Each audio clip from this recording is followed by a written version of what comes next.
নবী সাল্লাল্লাহু আলাইহি ওয়াসাল্লাম এই সওমটাকে রেখেছেন, মুহররম মাসের এই 10 তারিখের সওমটা, এবং তিনি বলেছেন যে আমি আশা করি এই সওম রাখার ফলে 1 বছরের গুনাহ আল্লাহ পাক মাফ করে দিবেন। এবং একজন সাহাবী এসে জিজ্ঞাসা করছিলেন যে কোন মাসের রোজা রমাজান মাসের পরে সর্বোত্তম।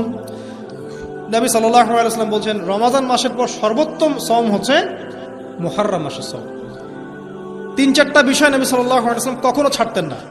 ফজরের আগের 2 রাকাত সুন্নাত, মাসের 3 দিন রোজা রাখা আইয়ামে বীজের, তারপরে আপনার আরাফার সওম, এবং এই যে মুহররম মাসের সওম। এই সওমগুলো নবী সাল্লাল্লাহু আলাইহি ওয়াসাল্লাম কখনো ছাড়তেন না।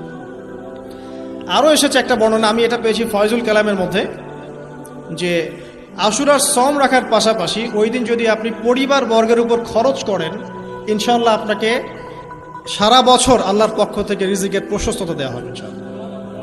তো পরিবার বর্গের প্রতি আপনি খরচ করতে পারেন। নবী সাল্লাল্লাহু আলাইহি ওয়াসাল্লাম বলেছেন যে ইহুদিরা একদিন রাখে, 10 তারিখে সওম রাখে। আমি যদি বেঁচে থাকি ইনশাআল্লাহ আগামী বছর 9 তারিখ বা তার পরে, কোনো বর্ণনা এসেছে একদিন আগে 9 তারিখে সওম রাখবো। তো আমরা 2টো রাখার চেষ্টা করবো। কয়টা? 2টো, হয় 9-10 অথবা 10-11 ইনশাআল্লাহ। আশা করা যে 1 বছরের গুনাহ আল্লাহ পাক মাফ করে দেবেন ইনশাআল্লাহু তাআলা।